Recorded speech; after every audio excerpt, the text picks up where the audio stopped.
Kembali kita bersama-sama masuk dalam hadirat Tuhan pada pagi hari ini. Biarlah kita sama-sama mau menyenangkan hati Tuhan. Kita mau bertemu muka dengan muka.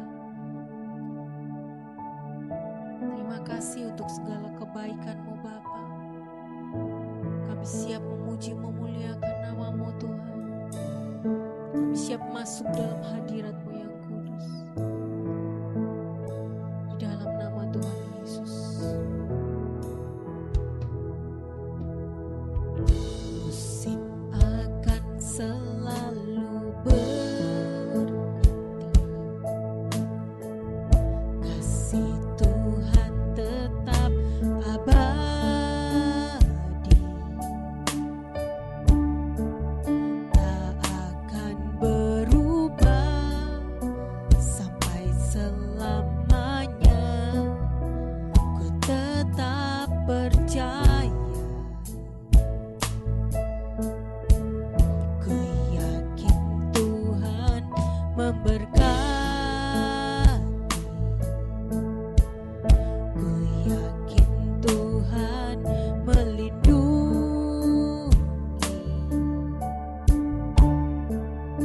Burung di udara Tuhan pelihara karena kasih-Nya.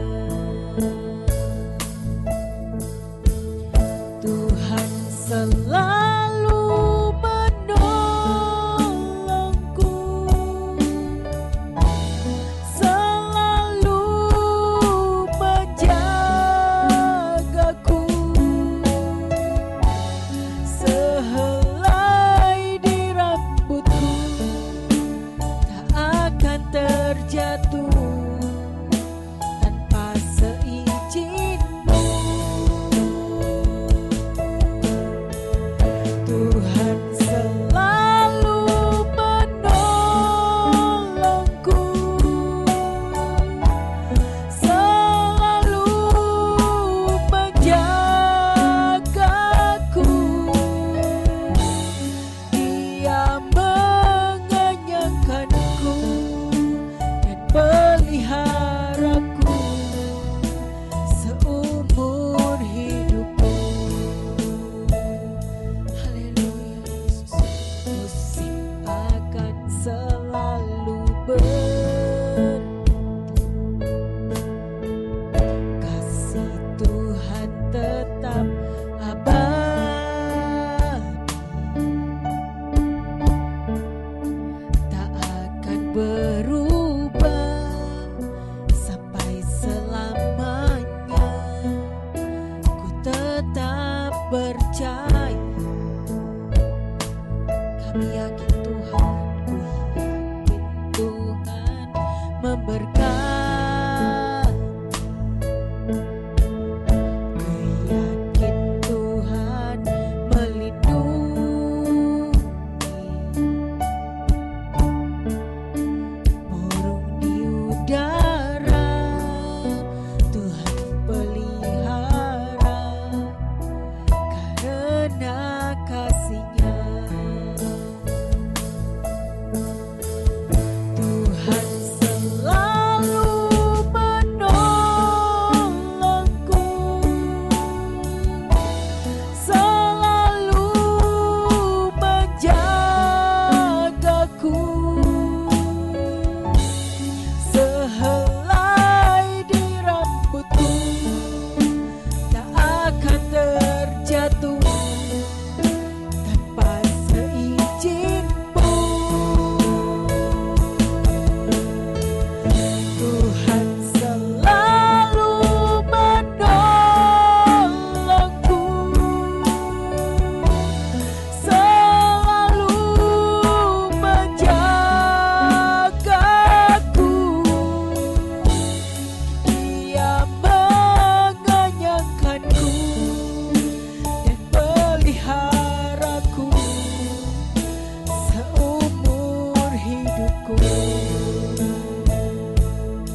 perlu Roh Kudus-Mu Tuhan.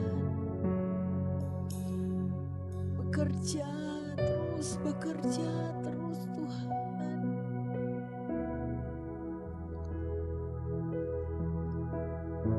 Haleluya Yesus.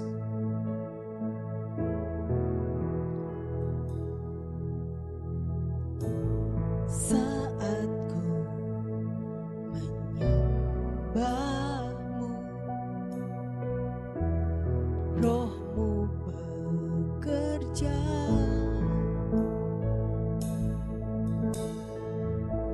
Saat ku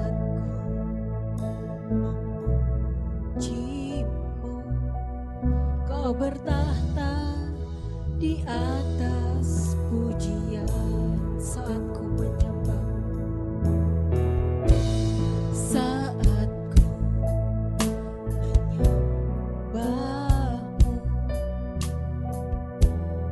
Roh-Mu bekerja.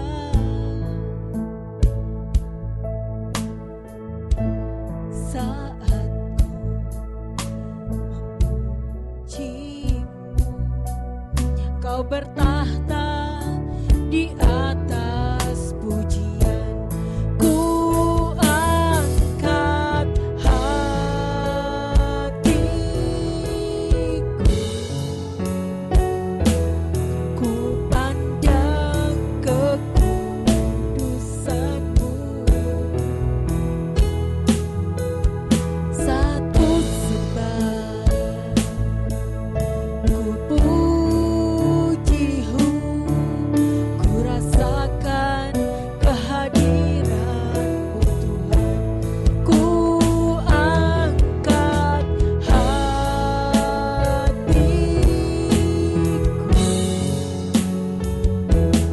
ku pandang kekudusan-Mu. Saat ku sembah, ku puji-Mu, ku rasakan kehadiran-Mu Tuhan.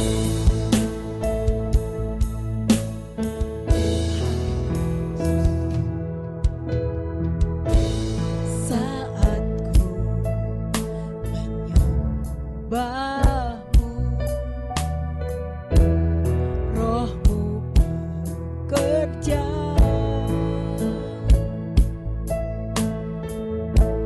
Saat ku memuji-Mu, Kau bertahta di atas pujian. Ku angkat hatiku, kami pandang kekudusan-Mu, ku pandang kekudusan-Mu. Saat ku sembah, saat ku sembah, ku puji-Mu,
Terima kasih Tuhan, terima kasih Yesus.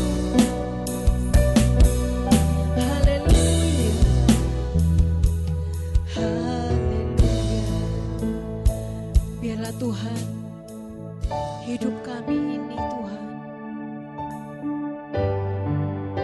kami mau Tuhan menjadikan penyembahan yang berkenan di dalam hadirat-Mu yang kudus Bapa. Pakai hidup kami lebih dan lebih lagi Tuhan. Ku tahu hidupku adalah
Biarlah hidup kami Tuhan menjadi penyembahan yang benar Tuhan, dan berkenan di dalam hadirat-Mu Bapa.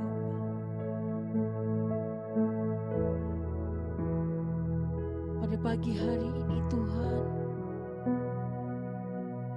kami bersatu hati untuk menaikkan doa syafaat kami bagi bangsa dan negara kami Indonesia. Bapa, terima kasih untuk angin segar yang Kau berikan kepada kami. Terima kasih kalau sudah ada vaksin yang tercipta, sehingga Tuhan, pandemi ini juga akan segera berakhir. Berkati Bapak Presiden kami, Bapak Jokowi, beri kekuatan-Mu yang lebih Bapa. Terima kasih untuk segala kemurahan-Mu yang dinyatakan atas bangsa dan negara kami Indonesia. Bapa, kami juga menyerahkan juga Bapa Kota Malang. Kalau beberapa waktu ini kami sudah mendengar ada beberapa daerah yang sudah menerima vaksin. Kami sungguh Tuhan berbahagia Tuhan. Terima kasih untuk segala kemurahan yang Kau nyatakan bagi kami Bapa. Terima kasih Tuhan untuk Kota Malang tercinta Bapa. Biarlah kami boleh dijauhkan dari segala mara bahaya, bencana apapun Bapa. Terima kasih Yesus. Kami berkati gereja-Mu di tempat ini. Berkati dengan kelimpahan-Mu Bapa. Segala yang menjadi doa pergumulan kami di tempat ini Bapa, biarlah juga boleh Tuhan Kau mendengar dan menjawab satu persatu Tuhan dari doa dari jemaat-jemaat-Mu di tempat ini. Terima kasih untuk segala kemurahan-Mu Bapa. Terima kasih Tuhan. Kami akan Tuhan dengarkan firman-Mu. Berbicaralah Tuhan, urapi hamba-Mu yang akan Tuhan menyampaikan firman. Tutup bungkus dengan kuasa darah-Mu. Juga berkati kami yang mendengarkannya. Kami boleh menjadi pelaku firman-Mu Bapa.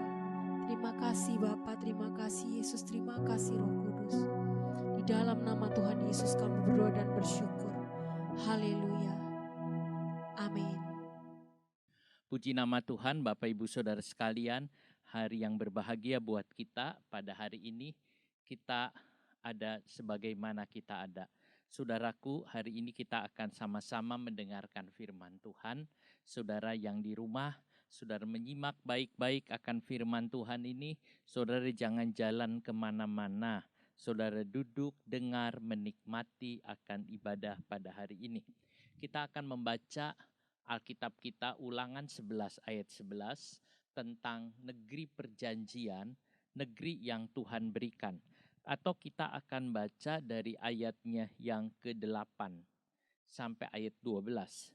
Jadi kamu harus berpegang pada seluruh perintah yang kusampaikan kepadamu pada hari ini, supaya kamu kuat untuk memasuki serta menduduki negeri kemana kamu pergi mendudukinya, dan supaya lanjut umurmu di tanah yang dijanjikan Tuhan dengan sumpah kepada nenek moyangmu untuk memberikannya kepada mereka dan kepada keturunan mereka, suatu negeri yang berlimpah-limpah susu dan madunya.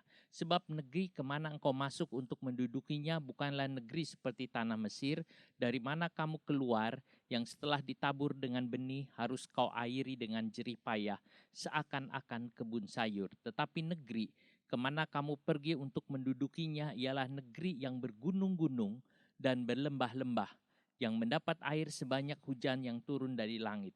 Suatu negeri yang dipelihara oleh Tuhan Allahmu. Mata Tuhan Allahmu tetap mengawasinya dari awal sampai akhir tahun. Saudara, ini tentang negeri Allah yang diberikan kepada umatnya, satu negeri perjanjian, yaitu negeri yang berkelimpahan dengan susu dan madu, lalu kemudian yang dipelihara oleh Tuhan. Mata Tuhan melihatnya. Kalau saudara tinggal di negeri ini, maka mata Tuhan melihat saudara. Mata Tuhan melihat dari awal sampai akhir. Saudara, Tuhan memperhatikan hidup kita. Ini negeri yang diperhatikan oleh Tuhan. negeri yang dilihat oleh Tuhan, satu negeri yang luar biasa, dan kita ada di sana. Bagi kita memangnya kita tidak tinggal atau masuk ke Kanaan secara jasmani, tetapi bagi kita adalah kehidupan di dalam Yesus Kristus. Kehidupan Kristen kita itu adalah kehidupan di negeri perjanjian. Nah, di Ulangan 11 ayat yang 11 yang kita akan teliti, ini cerita tentang negeri di mana kamu pergi untuk mendudukinya, atau negeri itu, negeri perjanjian itu adalah negeri yang bergunung-gunung dan berlembah-lembah. Jadi saudara, negeri yang ada di Israel atau negeri Kanaan di mana orang Israel itu tinggal, itu negeri yang bergunung-gunung, saudara. Jadi ada banyak gunung, ada banyak lembah di sana. Kita akan lihat banyak hal tentang gunung dan lembah. Nah, saudara, ini yang kita lihat. Saudara, negeri perjanjian ini terdiri dari gunung dan lembah.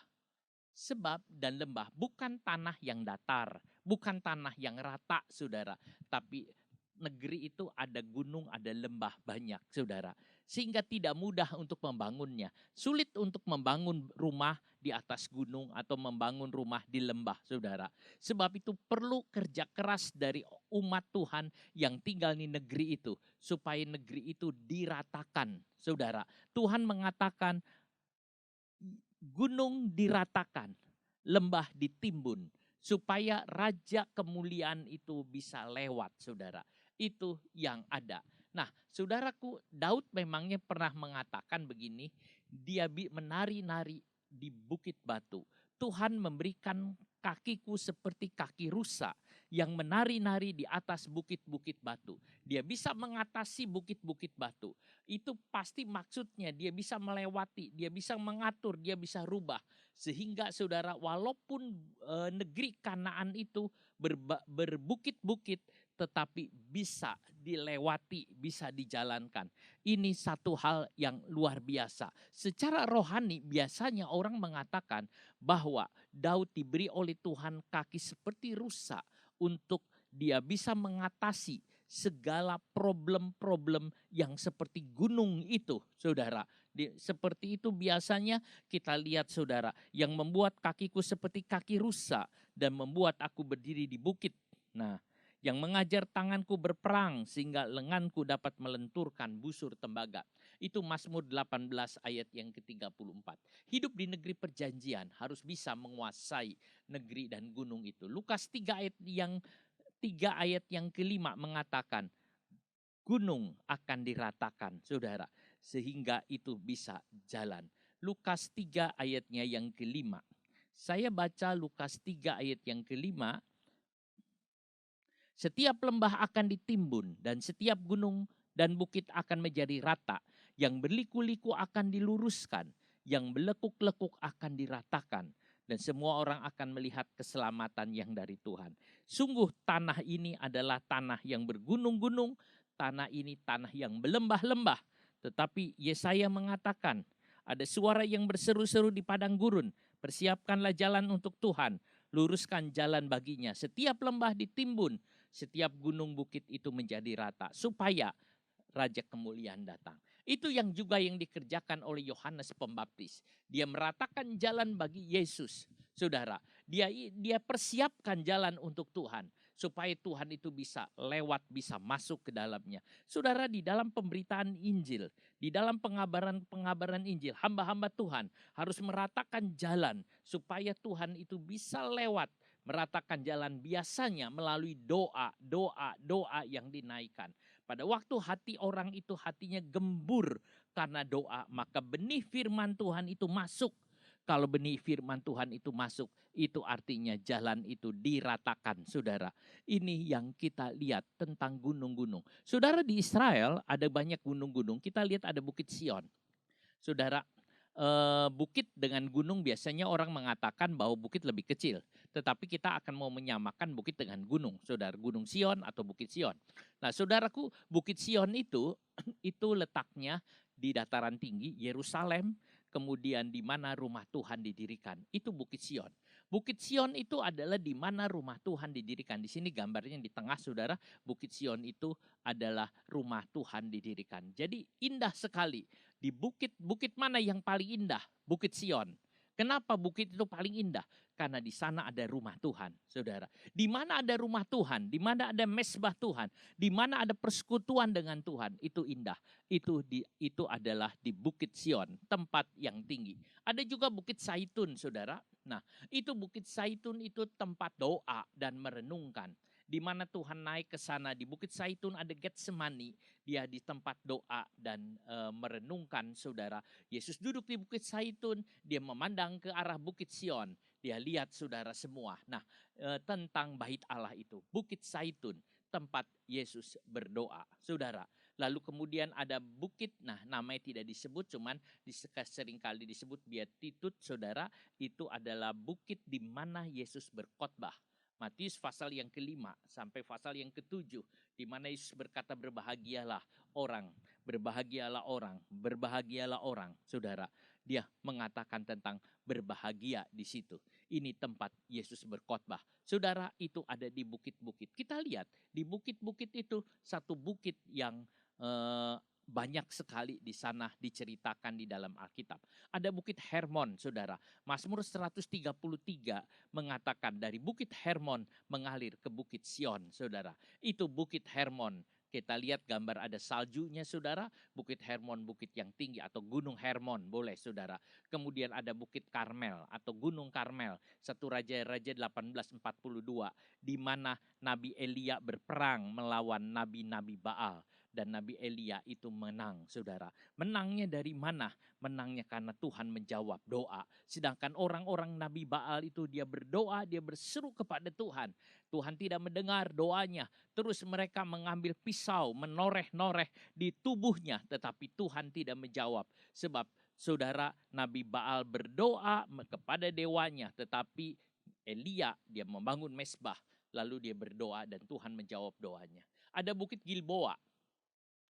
1 Samuel 31 ayat 8, itu Bukit Gilboa adalah bukit kematian. Di sana Raja Saul mati. Yonatan juga mati, saudara, di dalam peperangan.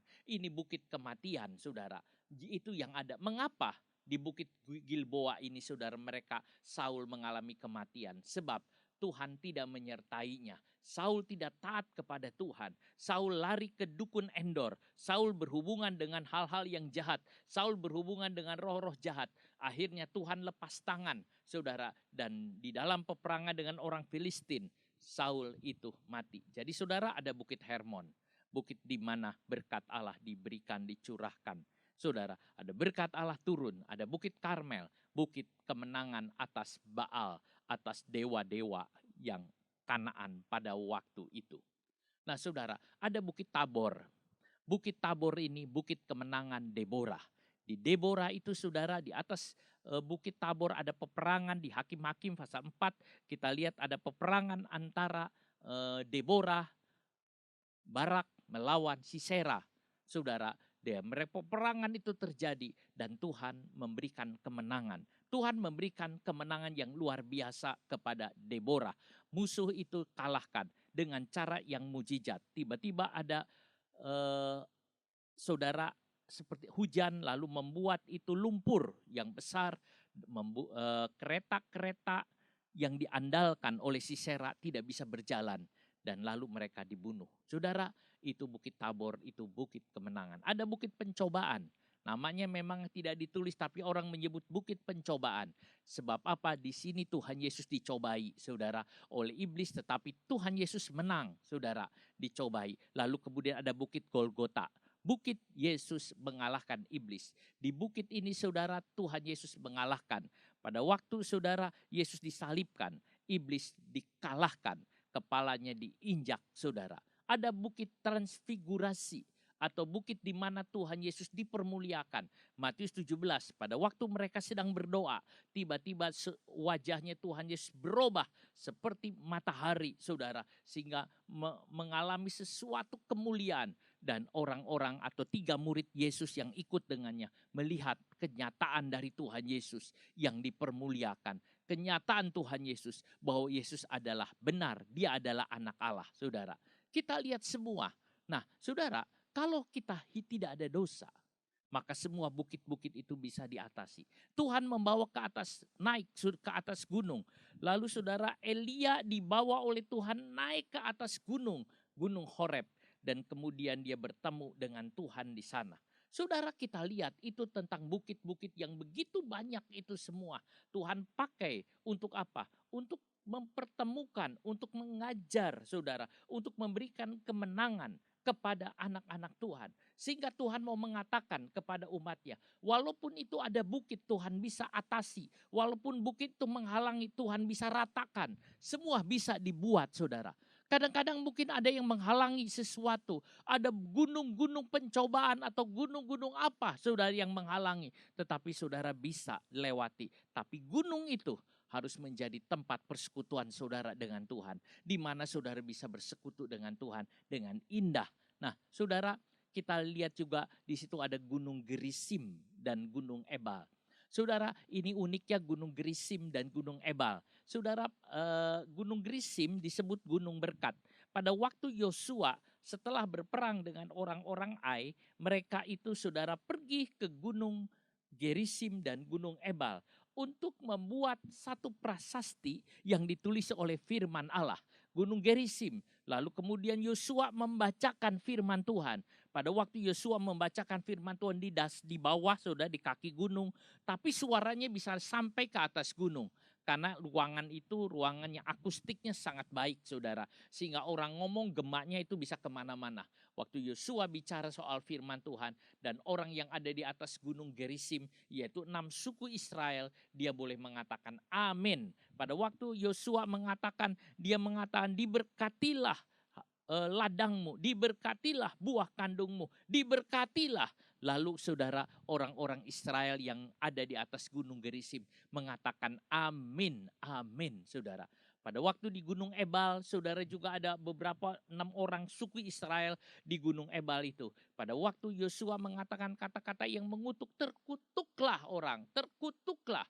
Saudara, orang-orang itu berdiri, amin, demikian sesungguhnya. Gunung Ebal dengan Gunung Gerisim itu menjadi tempat saudara untuk mengucapkan sesuatu. Memang seperti kutub antara Gerisim dengan Ebal. Tetapi saudara, Tuhan merubah. Ada Kristus merubah. Di Gunung Ebal yang ucapan kutuk-kutuk itu. Di situ ada mesbah Tuhan. Di situ ada firman Tuhan. Dan Tuhan merubah banyak hal saudara. Di dalam Kristus tidak ada kutukan lagi. Di dalam Kristus tidak ada maut lagi saudara. Di dalam Kristus hanya ada kehidupan yang kekal. Sebab Yesus sudah mati. Sebab Yesus sudah mengalahkan maut. Itu yang ada saudara. Nah, dari atas bukit, Musa naik ke atas bukit, dia mendapat 2 loh batu berisi firman Tuhan. Atau saudara, dari atas gunung Sinai, Musa mendapat 2 loh batu. Dia turun dari atas gunung Sinai saudara. Dia bawa loh batu saudara. Naik ke atas gunung, seringkali ada maksud Tuhan. Tuhan berulang kali berkata kepada Musa, naik ke atas gunung. Naik ke atas gunung saudara. Dan ada di atas gunung, dia bisa mendengar saudara. Tuhan seringkali menyuruh kita untuk naik ke atas gunung saudara. Dalam apa naik ke atas gunung? Di dalam doa-doa kita saudara. Pada waktu saudara menyediakan doa, pada waktu saudara bersekutu dengan Tuhan, saudara seperti dibawa oleh Tuhan dalam satu persekutuan yang erat. Saudara, itu artinya Tuhan menyuruh kita berdua dengan Tuhan. Itu artinya kita menyuruh persekutuan pribadi dengan Tuhan. Kalau saudara dibawa naik oleh Tuhan ke sana. Dari atas gunung, saudara bisa melihat banyak. Dari atas gunung Nebo, Musa melihat negeri perjanjian itu. Dia lihat semua yang apa-apa. Dia perhatikan semua. Dia melihat apa yang Tuhan berikan. Saudara, dari atas gunung kita bisa melihat apa yang Tuhan berikan. Dari atas gunung kita bisa memandang kepada Tuhan dari atas gunung. Saudara dibawa oleh Tuhan naik ke atas gunung untuk bisa lebih lagi memandang kepada Tuhan. Artinya jangan melihat kepada isi dunia ini, tetapi memandang kepada Tuhan. Saudara, itu maksud Tuhan. Saudaraku, negeri Kanaan, negeri yang bergunung-gunung. Ada banyak gunung-gunung, tetapi gunung-gunung itu menjadi satu peristiwa, menjadi satu cerita. di mana ada gunung kemenangan. Ada gunung, saudara, percobaan. Ada gunung yang membuat Saul mati. Ada gunung yang lain. Gunung-gunung itu satu peristiwa, satu cerita, saudara. Tetapi kita tahu di dalam Tuhan, saudara, adalah gunung atau kemenangan. Daud pun menyebut, saudara, sebagai Tuhan sebagai gunung batunya, saudara, kuat. Nah, kita lihat Lot. Pada waktu Lot dibawa oleh Abraham naik ke atas bukit, saudara, ke atas gunung. Pada waktu Lot dibawa naik ke atas gunung, saudara, seharusnya Lot itu melihat Tuhan. Abraham berkata, kamu mau pilih tanah yang mana yang kamu pilih. Lot dibawa oleh Tuhan naik ke atas gunung. Seharusnya Lot itu melihat Tuhan. Dan dia berkata kepada Tuhan, Tuhan, apa kehendakmu? Apa yang engkau mau berikan kepadaku? Apa yang engkau mau lihat? Tetapi Lot tidak melihat ke Tuhan, saudara. Lot melihat ke bawah. Lot melihat semua. Dia lihat dekat Yordan, saudara. Ada tanah yang kelihatannya subur. Dia berkata, itu seperti taman Tuhan. Seperti tanah di Mesir. Dia berkata, tanah itu namanya Sodom dan Gomora. Dan Lot mengatakan, aku mau ke sana. Saudara, seharusnya kita naik ke gunung Tuhan untuk berjumpa dengan Tuhan. Seharusnya kita naik ke gunung untuk berdoa. Bukan untuk memikirkan yang lain. Bukan untuk melihat hal-hal yang duniawi. Ada orang-orang, saudara, dia naik ke gunung Tuhan. Bukan untuk memikirkan tentang persekutuan dengan Tuhan. Bukan untuk ngobrol dengan Tuhan. Bukan untuk bercakap-cakap dengan Tuhan. Tetapi untuk melihat keduniawian. Untuk melihat hal-hal yang diinginkan oleh daging. Seperti Lot, saudara. Di dalam rumah Tuhan. Saudaraku, kita merenungkan dengan Tuhan. Pada waktu saudara beribadah, saya anggap saja seperti saudara sedang naik ke gunung. Pada waktu saudara sedang beribadah, pikiran apa yang ada pada saudara? Pikiran saudara disingkirkan semua. Kita biarkan saudara bercakap-cakap dengan Tuhan. Mungkin 1 jam, mungkin 2 jam. Saudara duduk dan bersekutu dengan Tuhan. Saudara bercakap-cakap dengan Tuhan.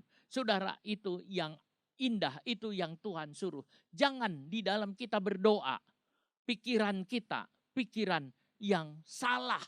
Jangan di dalam kita berdoa, pikiran kita, pikiran seperti Lot. Yang melihat dengan sesuai dengan keinginannya. Kita berdoa, kita mencocokkan hati kita dengan Tuhan. Kita mengatakan, apa kehendakmu ya Tuhan? Aku mau bersama dengan engkau.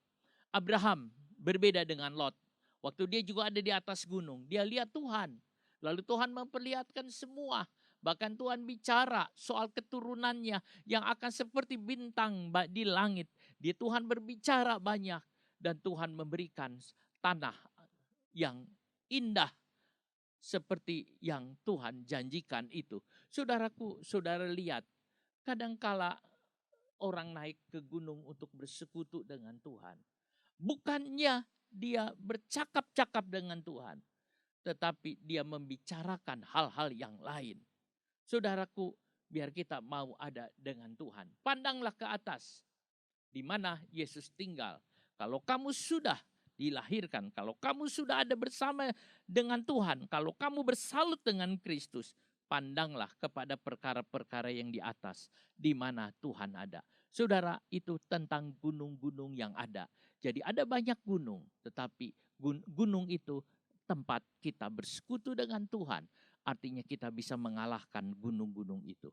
Saudara, kita lihat lagi tentang gunung. Pada waktu Yesus dibawa iblis ke atas gunung, untuk diperlihatkan seluruh dunia ini. Yesus berpuasa 40 hari 40 malam. Saudara, setelah selesai berpuasa, iblis datang mencobai Tuhan Yesus. Saudara, terlalu berani iblis mencobai saudara. Tetapi itulah yang dibuat oleh iblis, saudara. Dia datang, dia membawa Yesus naik ke atas gunung. Dia diperlihatkan seluruh isi dunia ini. Semua kegemerlapan dunia ini diperlihatkan semua, saudara. Lalu iblis berkata, kalau engkau mau menyembah aku akan berikan itu semua kepadamu. Saudara, di dalam Matius pasal yang keempat, Saya baca ayat 8, dan iblis membawanya pula ke atas gunung yang sangat tinggi dan memperlihatkan kepadanya semua kerajaan dunia dengan kemegahannya. Diperlihatkan dan berkata kepadanya, semua ini akan kuberikan kepadamu jika engkau sujud menyembah aku. Maka berkatalah Yesus kepadanya, enyahlah iblis, sebab pada tertulis engkau harus menyembah Tuhan Allahmu. Saudara lihat di sini iblis mengatakan, kalau engkau mau menyembah, aku akan berikan semua. Saudara, jika Yesus mau menyembah akan diberikan semua. Tetapi Yesus dengan tegas mengusirnya. Enyahlah engkau iblis. Saudara, enyahlah engkau iblis. Iblis selalu memperlihatkan semua. Dia akan memperlihatkan seluruh dunia. Dia akan membawa umat Tuhan naik untuk melihat. Seharusnya umat Tuhan naik ke gunung untuk berdoa dan berjumpa dengan Tuhan. Tetapi iblis akan membawa umat Tuhan naik ke gunung. Bukan untuk berdoa, tapi untuk melihat kemegahan dunia. Itu diperlihatkan semua, dikasih tahu semua. Sehingga saudara iblis mengatakan, aku akan kasih ini semua. Semua aku akan kasih, semua aku akan kasih. Asal engkau menyembah. Saudara, iblis memberikan semua. Iblis berani memberikan semua kekayaan dunia. Asal orang Kristen menyembah dia. Tetapi apa gunanya, saudara? Apa gunanya memperoleh seluruh isi dunia ini jika jiwa ini binasa? Apa gunanya? Saudara, apa gunanya? Kita kasih gambaran simpel. Apa gunanya saudara punya uang banyak kalau saudara tidak bisa makan, saudara? Ada seorang saudara yang kaya raya, saudara. Orang ini sangat kaya raya. Dia disebut raja kapal, saudara. Pada waktu dia sakit, dia punya semua, saudara. Dia sakit, saudara. Dia tidak bisa makan. Dia mengatakan makan roti aja cuman sepotong kecil, saudara, diwajibkan oleh dokter. Daging cuman kecil sedikit, saudara. Dan minum dia hanya boleh segitu. Sebab kalau lebih, saudara, dia itu berbahaya buat dia. Sampai dia mengatakan, apa artinya aku punya uang banyak?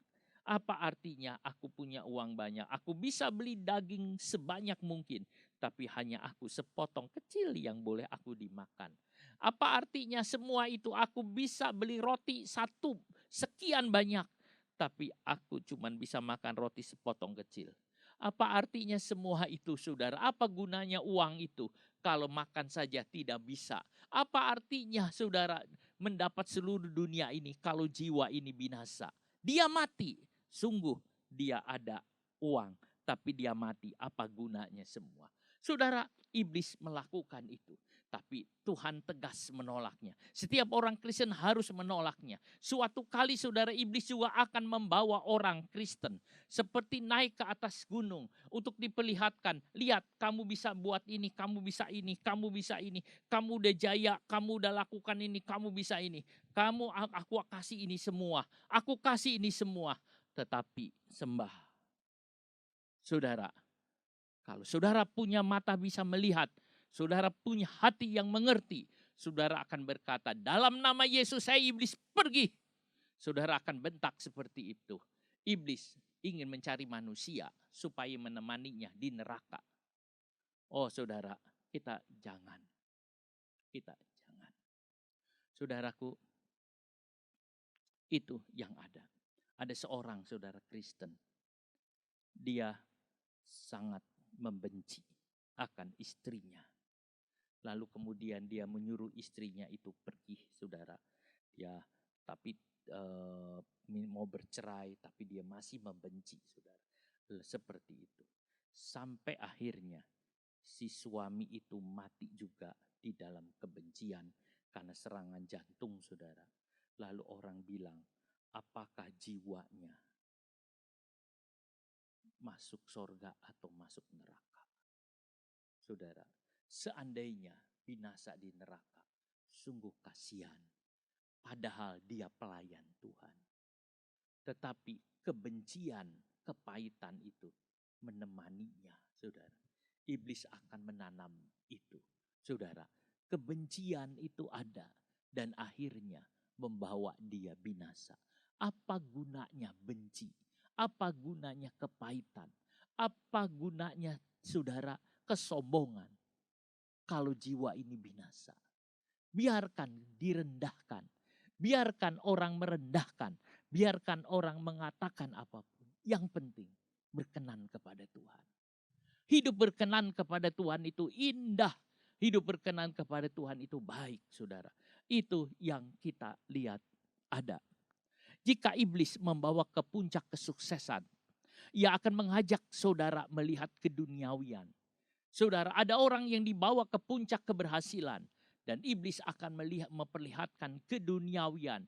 Sehingga tidak heran saudara, banyak orang-orang yang sukses jatuh dalam berbagai persoalan hidup saudara.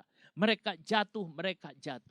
Tapi kalau Yesus membawa saudara naik ke puncak, ia akan mengajak saudara untuk melihat ke atas lagi. Melihat perkara-perkara rohani. Pada waktu Elia naik ke bukit, Tuhan memperlihatkan, Tuhan berbicara.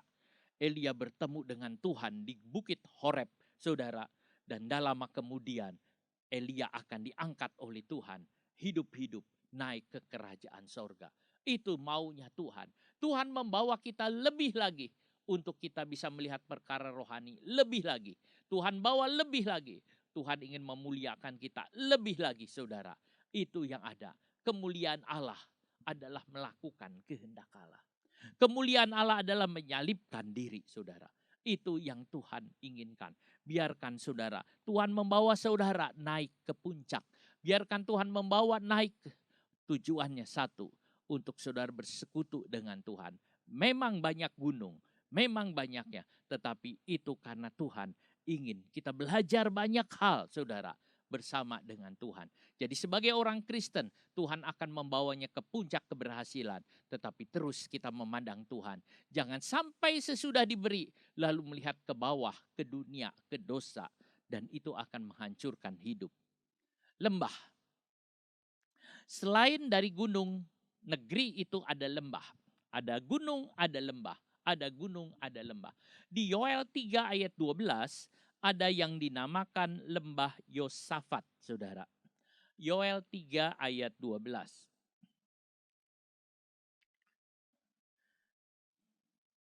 Baiklah bangsa-bangsa bergerak dan maju ke lembah Yosafat.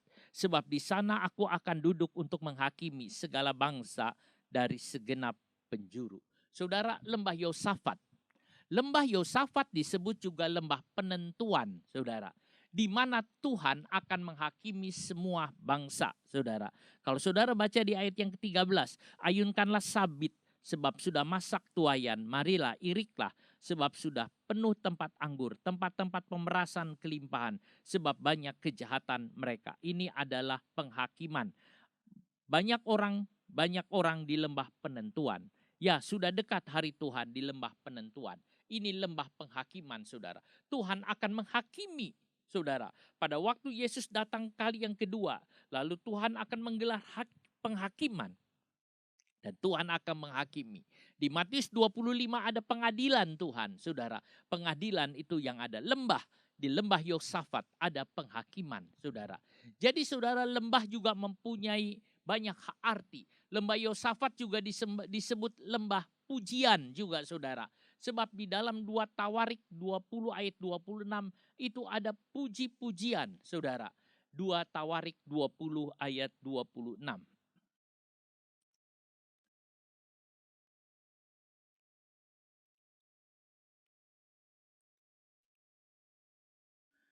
Pada hari keempat mereka berkumpul di lembah pujian. Di sanalah mereka memuji Tuhan. Dan itulah sebabnya orang menamai tempat itu lembah pujian hingga sekarang. Saudara, ini adalah peperangan Yosafat, saudara, dengan Bani Amon, Bani Moab. Mereka berperang melawan Yosafat. Pasukan Yosafat sedikit sehingga bisa dikalahkan. Dan Yosafat sudah dikepung. Lalu kemudian Yosafat berdoa kepada Tuhan. Yahasiel bin Sakaria bin Benaya ini saudara juga dihinggapi roh Tuhan lalu berkata kepada Yosafat, jangan takut. Lalu kemudian di ayatnya yang ke-21, Setelah ia berunding dengan rakyat, ia mengangkat orang-orang yang akan menyanyi nyanyian untuk Tuhan dan memuji Tuhan dalam pakaian kudus yang semarak. Pada waktu mereka keluar di muka orang-orang bersenjata sambil berkata, nyanyikanlah nyanyian syukur bagi Tuhan, bahwasanya untuk selama-lamanya kasih setianya. Saudaraku, Yosafat tidak punya senjata yang hebat untuk melawan musuh, tetapi dia punya Tuhan. Dia punya Tuhan yang berkuasa. Lalu kemudian Yosafat, saudara, di ayat 22, waktu mereka menyanyi memuji Tuhan, Tuhan mengadakan penghadangan terhadap Bani Amon dan Moab. Dan orang-orang itu terpukul kalah, saudara. Saudara, Yosafat hanya punya pemuji. Para pemuji, para paduan suara, para pemusik itu yang maju di depan untuk mengalahkan musuh. Mereka menyanyi, mereka memuji Tuhan. Pada waktu mereka memuji Tuhan, itu musuh-musuh itu dikalahkan, saudara. Orang Moab itu dikalahkan. Dan mereka menyanyi dan menyanyi untuk Tuhan, saudara. Dan mereka melihat orang-orang kalah semua. Lalu di ayat 25, Yosafat dan orang-orangnya turun menjarah barang-barang mereka. Mereka menemukan banyak ternak, harta, dan barang-barang yang begitu banyak. Nah, mereka menyebut tempat itu lembah pujian. Saudara, bukankah harus ada lembah pujian di mana kita memuji Tuhan? Saudara, lembah itu tempat yang mengerikan. Lembah tempat beda dengan gunung. Kalau saudara naik ke gunung, saudara melihat pemandangan yang luas. Saudara bisa melihat mata kemana-mana luas. Saudara bisa menghirup udara dengan enak. Tapi pada waktu saudara masuk ke lembah, saudara merasakan lembah itu gelap. Saudara merasakan lembah itu sesuatu yang tidak bisa dilihat dengan jelas. Karena ada banyak mungkin saudara batu-batu atau mungkin ada banyak saudara pohon-pohon itu yang ada. Tetapi di tempat itu saudara, pada waktu mereka memuji Tuhan, musuh dikalahkan. Lembah yang disebut di dalam 2 Tawarikh ini, lembah yang luas. Yang tadi di Yoel disebut lembah Yosafat. Satu lembah yang luas, saudara. Itu satu dataran, saudara, di tempat situ. Tetapi mereka memuji Tuhan. Musuh menyerang, tapi musuh dikalahkan oleh pujian. Memuji Tuhan itu penting. Sebab dalam pujian ada kuasa yang mengalahkan iblis. Jika saudara ada di dalam lembah dan musuh mau menyerang saudara, saudara nyanyi memuji nama Tuhan. Ada lagi lembah Yijreal, Hosea 1 ayat 5. Lembah itu adalah lembah peperangan. Saya baca seluruh tentang lembah-lembah, ternyata lembah-lembah itu semua berhubungan dengan peperangan-peperangan, saudara. Jadi kalau saudara ada di dalam lembah saat ini, saudara ada di dalam peperangan-peperangan. Nah, lembah Yizreal atau lembah peperangan. Ini Yehu mengalahkan Ahab. Yehu menghukum itu Raja Ahab. Dia menghukum semua anak-anaknya. Mereka bunuh semua. Ada banjir darah di Yizreal. Dan Hosea 1 ayat yang kelima adalah bahwa Tuhan juga melihat Yehu yang keterlaluan. Sehingga Yehu pun harus menghadapi hukuman Tuhan. Saudara, lembah Yizreal. Ada lembah Ben Hinnom. Lembah Ben Hinnom itu sering disebut dengan nama Gehinom. Gehinom ini dari kata Gehenna, saudara. Gehenna ini seringkali disebut neraka. Di lembah Gehinom atau yang disebut Gehenna nantinya, saudara, itu banyak sampah-sampah, banyak juga bangkai-bangkai. Di situ ada api yang dibakar. Alkitab mengatakan apinya tidak pernah padam, ulatnya tidak pernah mati. Sebab ada terus, ada terus, ada terus. Itu lembah Ben Hinnom. Bukankah ini mengerikan, saudara? Jangan masuk ke lembah Ben Hinnom ini, saudara. Itu lembah yang menakutkan. Ada lagi lembah Akor, saudara. Lembah Akor ini itu diasal dari kata Akan, saudara. Seorang Israel namanya Akan. Dia mencuri barang yang diharamkan. Dia mencuri barangnya Tuhan. Lalu kemudian menyebabkan orang Israel kalah di dalam peperangan melawan Ai. Lalu kemudian Akan itu dibunuh, saudara, dirajam sekeluarga. Dan di lembah itu namanya lembah Akor. Dan di lembah itu dibangun satu monumen untuk mengingatkan jangan seperti Akan yang berbuat rendah sehingga menghancurkan pekerjaan Tuhan. Ada orang-orang yang mau menghancurkan pekerjaan Tuhan karena rendah perbuatannya. Itu adalah bagaikan seorang yang namanya Akan. Itu ada di lembah Akor. Tetapi di Yesaya 65 ayatnya yang ke-10, saudara, Saron akan menjadi padang rumput bagi kambing domba dan lembah Akor menjadi tempat pembaringan bagi lembu sapi untuk umatku yang mencari Tuhan. Tuhan bisa ngerubah lembah Akor yang disebut lembah penghukuman, lembah ketidaktaatan. Karena umat Tuhan mencari Tuhan, maka lembah Akor menjadi tempat subur untuk pembaringan bagi lembu sapi, saudara. Tuhan bisa ngerubah semua, Tuhan bisa robah, saudara. Bahkan saudara, apapun Tuhan bisa robah. Yang jahat kalau dia datang kepada Tuhan, Tuhan bisa robah. Kesukaan ada di dalam Tuhan, saudara. Ada lagi yang namanya lembah Baka. Mazmur 84 ayatnya yang ke-7. Lembah Baka artinya lembah air mata. Apabila melintasi lembah Baka, mereka membuatnya menjadi tempat yang bermata air. Bahkan hujan pada awal musim menyelubungi dengan berkat. Saudara, lembah Baka ini artinya lembah air mata, di mana ada banyak air mata yang tercurah di lembah Baka. Tetapi di dalam Tuhan, kalau Tuhan mengatakan berbahagialah manusia yang kekuatannya di dalam Tuhan, yang berhasrat mengadakan ziarah apabila melintasi lembah air mata, lembah Baka, saudara. Lembah Baka itu berubah menjadi lembah mata air. Saudara, bukan air mata lagi, tapi mata air. Mata air yang memancar, mata air yang menyuburkan, mata air yang membuat jadi indah. Bukan air mata kesedihan, bukan air mata pada waktu orang menangis di lembah Baka. Pada waktu orang menderita, pada waktu orang susah, karena lembah air mata, saudaraku, lembah yang membuat dia menjadi sedih dengan banyak peristiwa-peristiwa yang dialaminya. Lembah air mata itu Tuhan robah menjadi lembah mata air. Kadangkala kalau kita mendengarkan kesaksian, betapa sedihnya orang, betapa susahnya orang, betapa orang itu mengalami kepedihan dalam hidupnya. Tiba-tiba Tuhan robah, saudara. Dia menjadi bercahaya wajahnya. Dia menjadi sukacita, saudara. Bukan air mata, tapi mata air yang membasahi hatinya, saudara. Lembah Baka. Jadi ada lembah Yijireel, ada lembah Ben Hinnom, ada lembah Akor, ada lembah Baka, saudara. Biarkan saudara lihat itu tentang lembah. Kita masih menelusuri tentang lembah dulu. Saudara, kita lihat lembah kekelaman. Mazmur 23 ayat yang keempat itu tentang lembah kekelaman.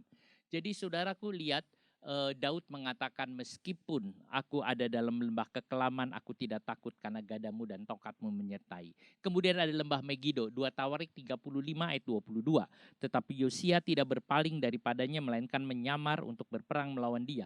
Ia tidak mengindahkan kata-kata Neko yang merupakan pesan Allah, lalu berperang di lembah Megido. Lembah Megido juga lembah peperangan, saudara. Ini disebut perang, peperangan yang besar. Bahkan ada orang menafsirkan bahwa pada akhir zaman akan terjadi peperangan yang besar. Saudara, ini lembah yang luas dan peperangan itu disebut perang Harmagedon. Sebetulnya kalau kita membaca kitab Wahyu, yang dimaksud perang Harmagedon bukan peperangan yang di sini, tetapi peperangan antara Tuhan melawan iblis, melawan antikris, melawan nabi palsu. Ini pada saat kedatangan Tuhan yang kedua. Ini perang pada kedatangan Yesus yang kedua. Ini perang yang sangat hebat, saudara. Lalu terakhir di dalam peperangan ini iblis dikalahkan. Iblis ditangkap dan dibuang ke dalam atau dipenjara di Abusos, sedangkan antikris dan nabi palsu dibuang ke lautan api. Ini lembah Megido, lembah peperangan yang besar. Ada lembah Kidron, saudara. Ini tempat pembuangan berhala-berhala. Jadi lembah Kidron ada tempat pembuangan. Ini tempat sampah daripada berhala. Semua dibuang ke sana. Pada waktu Yesus berdoa di Taman Getsemani, lalu dia berjalan, saudara, dia melewati lembah Kidron. Dia lihat airnya yang kotor karena berhala. Dia melihat semua, saudara. Tetapi yang Yesus akan tanggung adalah dosa yang lebih kotor daripada air dari sungai Kidron, saudara. Yesus lewat di sana. Itu ada lembah Kidron, ada sungai Kidron, saudara. Kita juga melihat itu semua. Nah, itu lembah yang ada, saudara. Lembah selalu dihubungkan dengan peperangan. Jika saudara ada di dalam lembah, maka berperanglah dengan Tuhan. Maka Tuhan akan menolong saudara. Saudara akan berpegang kepada Tuhan, saudara. Lembah itu tetap ada. Di Yerusalem ada namanya pintu gerbang lembah, saudara. Jadi kita lihat baik ada gunung maupun lembah, itu adalah bahagian hidup dari orang Kristen. Bagian hidup dari orang Kristen itu ada gunung, ada lembah, saudara. Ada semuanya. Saat di gunung, saudara, menikmati banyak hal dengan Tuhan. Saat di lembah, saudara juga menikmati bagian dari Tuhan. Jadi fokusnya bukan gunung. Senternya bukan gunung. Senternya juga bukan lembah. Senternya adalah Tuhan. Pusatnya adalah Tuhan. Kita di atas gunung, kita menyembah dan bersekutu dengan Tuhan. Kita di lembah, kita juga bersekutu dan menyembah dengan Tuhan. Lembah itu, saudara, mari kita mengalami kemenangan peperangan di dalam lembah ini, saudaraku. Ada lembah kekelaman. Saya ingin lihat tentang lembah kekelaman dari Mazmur 23. Ini Mazmur Daud. Mazmur 23 atau Mazmur Daud. Ayat 4, sekalipun aku berjalan dalam lembah kekelaman, aku tidak takut bahaya. Sebab engkau besertaku, gadamu dan tongkatmu itulah yang menghibur aku.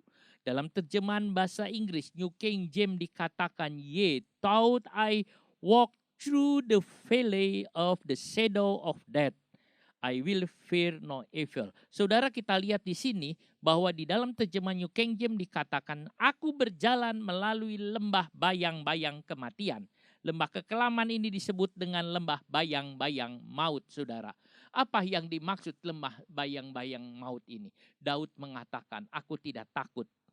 Saudara, pada waktu orang masuk di dalam satu lembah, apalagi lembah ini disebut lembah kematian, saudara. Bahwa di situ ada lembah beracun. Lembah mungkin mengandung uap racun. Tetapi saudara, Daud mengatakan, walaupun aku masuk ke lembah bayang-bayang maut, ke lembah kekelaman, aku tidak takut. Melewati kematian, aku tidak takut. Melewati apapun, aku tidak takut. Sebab gadamu dan tongkatmu itulah yang menghibur aku. Mengapa tidak takut? Sebab gadamu dan tongkatmu menghibur aku. Saudaraku, Daud mengalami persoalan hidup yang jarang orang lain alami. Daud mengalami persoalan hidup yang mungkin orang lain jarang alami. Tetapi Daud mengalami persoalan ini, saudara. Padahal ia tidak salah, tetapi ia dimusuhi oleh Saul, rajanya sendiri. Padahal, saudara, Saul adalah mertuanya. Anaknya Saul adalah istrinya. Tetapi saudara, Saul membenci kepada Daud. Padahal Daud tidak bersalah. Lalu saudara, dalam kebenciannya itu, dia hendak melukakan hati Daud.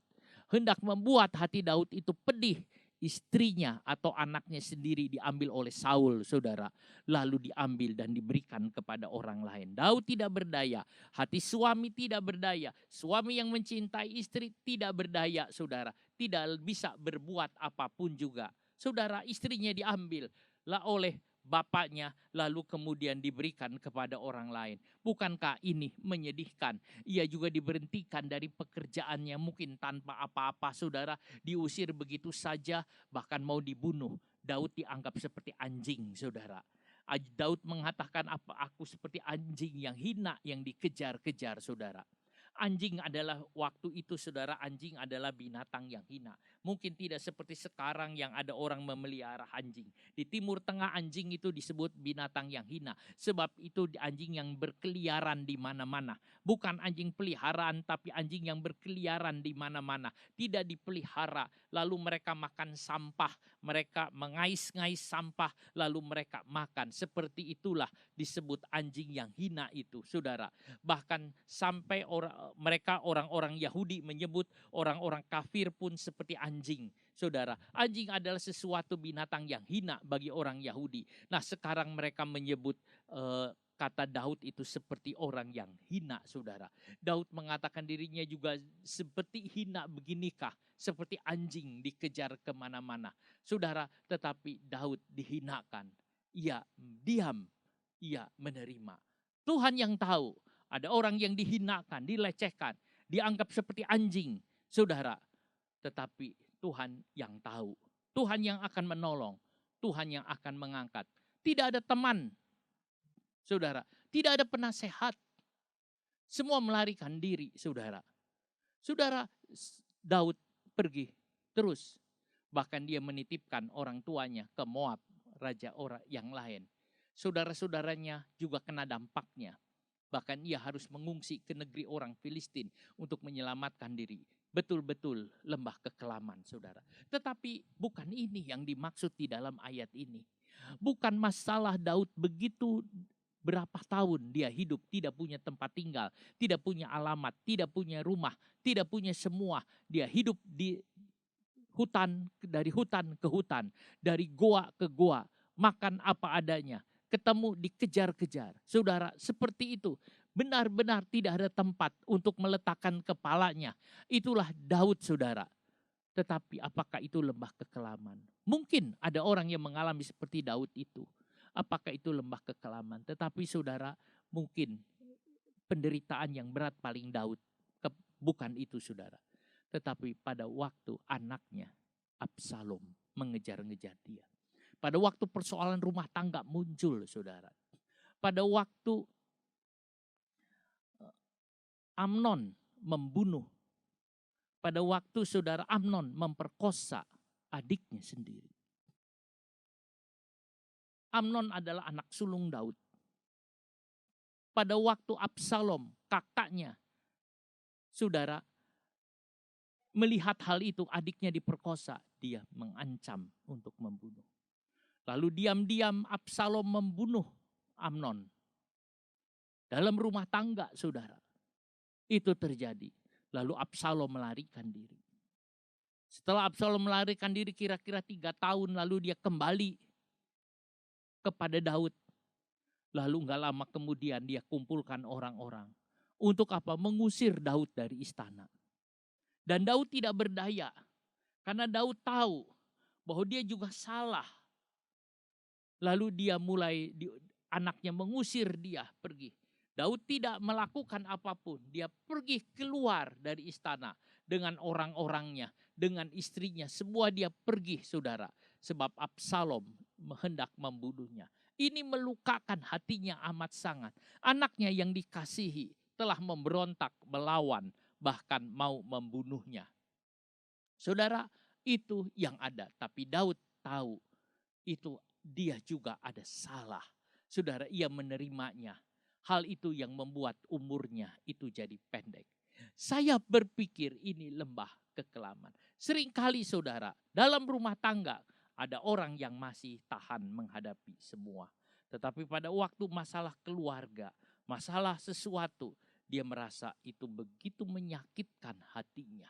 Tetapi Daud masih mengatakan di sini, ya mungkin dengan Absalom itu lembah bayang-bayang kematian. Mungkin dengan Saul itu lembah kekelaman.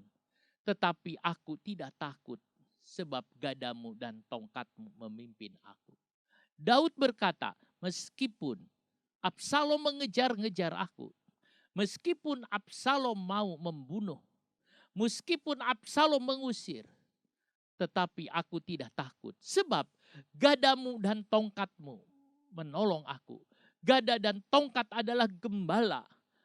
Gada adalah untuk melawan segala binatang buas.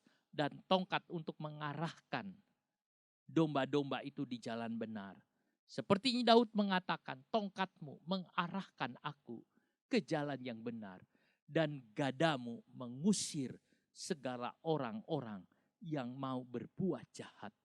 Saudaraku, dia tetap percaya kepada Tuhan. Sebab di ayat yang pertama dia mengatakan, Tuhan adalah gembalaku. Saudara, walaupun di lembah bayang maut sekalipun, kalau Tuhan jadi gembalaku, aku tidak takut. Ada lagi orang yang mengalami seperti dalam lembah kekelaman. Namanya Ayub. Dia mengalami lembah kekelaman. Ketika semua orang yang dimilikinya habis semua. Ketika semua hartanya yang dimilikinya habis, saudara. Satu demi satu laporan datang. Ontanya habis, sapinya habis, lalu dombanya habis. Semua habis, saudara. Seluruhnya habis. Seluruh hartanya hilang, dirampok, terbakar macam-macam. Dan anaknya semua mati, saudara. Bukankah itu lembah kekelaman? Satu orang mati, saudara. Anaknya satu mati seperti dia mengalami habis aku semua. Anakku yang dicintainya hilang. Pada waktu orang itu saudara dia mengalami, saudara kehilangan, dia mengatakan hilang semuanya. Saudara, lembah kekelaman. Istrinya bukan menghiburkan dia, tapi istrinya menyuruhnya mati lalu dia pergi. Kesehatannya hilang. Ayub mengalami penyakit yang luar biasa. Sahabatnya pergi. Ia duduk di pinggir kota. Bukankah ini lembah kekelaman? Bukankah ini lembah bayang-bayang maut? Semua orang yang melihat Ayub meludahkan. Sebab dia hinakan amat sangat. Tetapi Ayub tidak berbuat dosa. Dengan mulutnya dia masih berkata, puji Tuhan. Di dalam lembah kekelaman, Ayub tidak bereaksi dosa. Ia tetap memuji Tuhan. Puji Tuhan. Puji Tuhan. Ketika saatnya Tuhan mengangkat dirinya kembali. Bahkan lebih dari itu. Waktu saatnya saudara, Tuhan angkat dia lebih dari itu. Lembah kekelaman. Tetapi Ayub mengatakan, puji Tuhan. Berapa banyak orang yang bisa berlaku seperti Ayub. Berapa banyak orang yang bisa berlaku seperti Daud. Siapa orang yang berlaku seperti itu? Saudara, itu orang-orang yang berkenan kepada Tuhan. Yang hidupnya di dalam Tuhan. Dia akan mengatakan, puji Tuhan, puji Tuhan. Yusuf juga ada di dalam lembah. Dia ada di dalam sumur. Dia sebagai budak dan dia di penjara. Lembah kekelaman. Tetapi ia memandang kepada Tuhan. Dia lihat Tuhan. Dia pandang Tuhan. Pada waktunya dari dalam lembah. Dari dalam penjara. Dia diangkat naik menjadi Perdana Menteri. Saudara, jika saudara ada di lembah kesulitan. Jalani saja. Dengan Tuhan pasti bisa dilewati. Negeri perjanjian itu ada gunung, ada lembah. Tuhan, negeri perjanjian bukan hanya gunung saja. Bukan tanah datar. Tapi ada gunung dan ada lembah. Saudara, mau di gunung kita memuji Tuhan. Mau di lembah kita memuji Tuhan. Pemazmur naik ke gunung, dia mengatakan, aku melayangkan mataku ke gunung-gunung. Dari manakah datangnya pertolonganmu? Dia lihat semua. Tapi pada waktu dia lihat ke lembah, dia ada lembah. Oh, lembah air mata. Tetapi lembah air mata itu menjadi lembah mata air, saudara. Lembah yang indah, sebab itu saudaraku, jangan takut. Benar seperti Daud mengatakan, gadamu dan tongkatmu itulah yang memimpin aku. Gadamu dan tongkatmu itulah yang memimpin aku. Saudara, kita ada di dalamnya, saudara. Jadi apapun, sekalipun aku di dalam lembah kelam, aku tidak takut. Sebab Tuhan besertaku. Sekalipun badai topan datang menerpa, ku tak gentar. Sebab engkau di sisiku. Mari saudara, kita akan menyanyikan nyanyian lagu ini. Sampai saudara memandang hati saudara kepada Tuhan.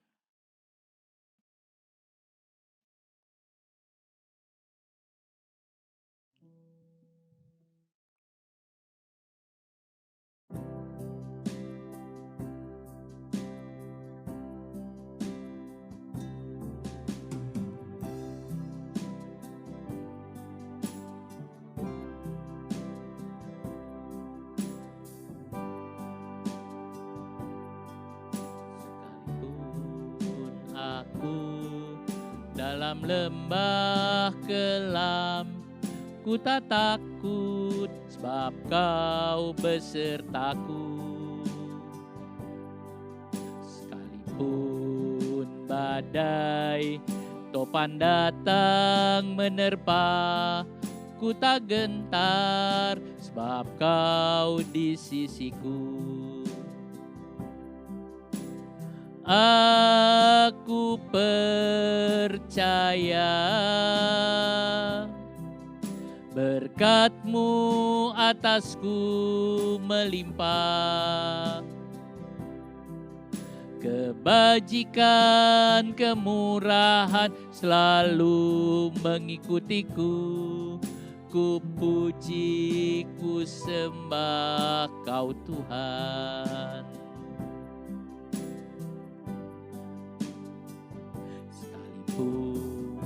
Aku dalam lembah kelam. Ku tak takut sebab kau besertaku. Sekalipun badai topan datang menerpa, ku tak gentar sebab kau di sisiku. Aku percaya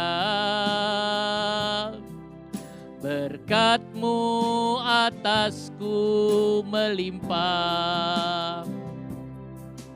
Kebajikan, kemurahan selalu mengikutiku.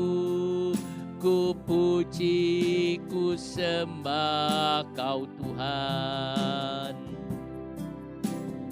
Aku percaya berkat-Mu atasku melimpah. Kebajikan, kemurahan selalu mengikutiku. Ku puji, ku sembah Kau Tuhan. Aku percaya berkat-Mu atasku melimpah. Kebajikan, kemurahan selalu mengikutiku. Ku puji, ku sembah Kau Tuhan. Saudara, kita percaya bahwa kebajikan akan mengikuti kita sepanjang umur hidup kita. Walaupun saudara dalam lembah, walaupun saudara dalam gunung, walaupun saudara ada di mana, percayalah kepada Tuhan. Percayalah kepada Tuhan. Saudara, percayalah kepada Tuhan. Kita akan masuk di dalam doa sambil juga saudara mempersiapkan diri saudara untuk masuk dalam perjamuan kudus. Bapa di dalam sorga, kami berterima kasih untuk firman-Mu. Kami bersyukur untuk firman-Mu. Walaupun kami dalam lembah atau di gunung sekalipun, pusat kami adalah Yesus Kristus. Bukan gunung atau lembah, bukan persoalan kami yang menjadi pusatnya. Bukan keinginan kami yang menjadi pusatnya. Bukan masalah kami, tetapi Tuhan adalah pusat dari semuanya. Dan kami memandang Engkau Tuhan. Bahkan di dalam lembah sekalipun kami memuji nama-Mu. Atau di gunung sekalipun kami melompat-lompat bersuka cita di dalam Engkau. Terima kasih banyak Bapak. Beri kesukaan di dalam hati kami. Terima kasih Roh Kudus buat firman-Mu hari ini. Terima kasih Bapa. Terpujilah akan nama-Mu Tuhan. Terima kasih Yesus. Di dalam nama Tuhan Yesus kami berdoa. Terima kasih Tuhan. Terima kasih. Terpujilah akan nama-Mu Roh Kudus. Terima kasih. Dalam nama Tuhan Yesus kami berdoa. Amin. Saudara, persiapkan diri saudara untuk ambil bagian dalam perjamuan kudus. Kita nyanyi nyanyian salibnya, salibnya, selamanya mulia.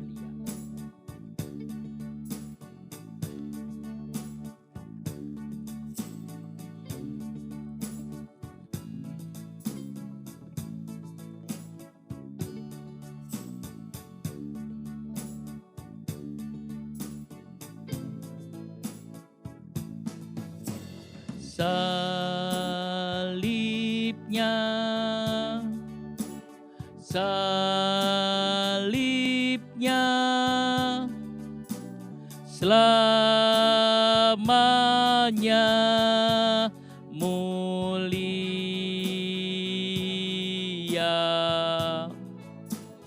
Dosaku dihapuskan oleh darah Yesus. Saudara, salib Tuhan itu menghapus dosa. Salib Tuhan itu membuang, mengatasi lembah kekelaman. Saudara, salib Tuhan itu menghancurkan segala macam penghalang apapun. Karena salib Tuhan Pada waktu Yesus mati di kayu salib, iblis dikalahkan, dosa dihapuskan, dunia dikalahkan, dan kedagingan juga dikalahkan hanya oleh Yesus Kristus. Sebab itu saudara, perjamuan kudus adalah hal yang penting. Saudara masuk dalam perjamuan kudus, saudara bersekutu dengan Tuhan di dalam kekudusan. Kita katakan nyanyian ini lagi.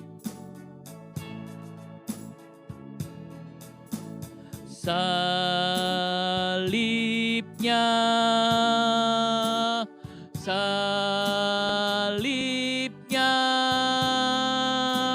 selamanya mulia.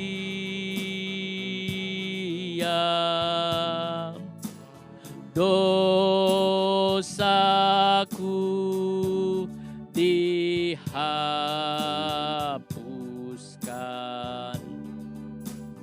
oleh darah Yesus. Katakan sekali lagi, salibnya,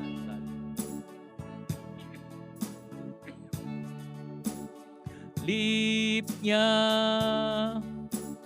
salibnya, selamanya mulia.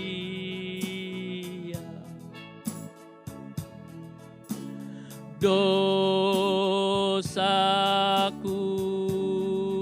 dihapuskan oleh darah Yesus. Terima kasih Bapak, terima kasih. Kami mau ambil bahagian dalam persekutuan dengan tubuh-Mu dan darah-Mu. Tuhan, sucikan kami, kuduskan kami. Periksa diri saudara di hadapan Tuhan. Sebab perjamuan kudus untuk orang yang hidup kudus di hadapan Tuhan. Haleluya Bapa, haleluya. Kami mau bersekutu dengan Engkau dalam perjamuan kudus ini. Terima kasih Tuhan. Saudara dengar firman Allah. Sebab apa yang telah kuteruskan kepadamu telah aku terima dari Tuhan, yaitu bahwa Tuhan Yesus pada malam waktu ia diserahkan mengambil roti, dan sesudah itu ia mengucap syukur atasnya, ia memecah-mecahkannya dan berkata, kita angkat tubuh Tuhan ini. Inilah tubuhku yang diserahkan bagi kamu, perbuatlah ini menjadi peringatan akan aku. Mari kita sama-sama makan di dalam nama Tuhan Yesus Kristus.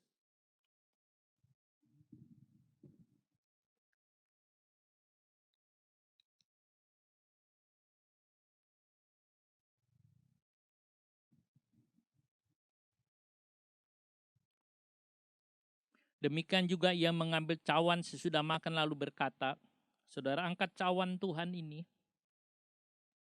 Cawan ini adalah perjanjian baru yang dimeteraikan oleh darahku. Perbuatlah ini setiap kali kamu meminumnya menjadi peringatan akan aku. Mari kita sama-sama minum dalam nama Tuhan Yesus Kristus.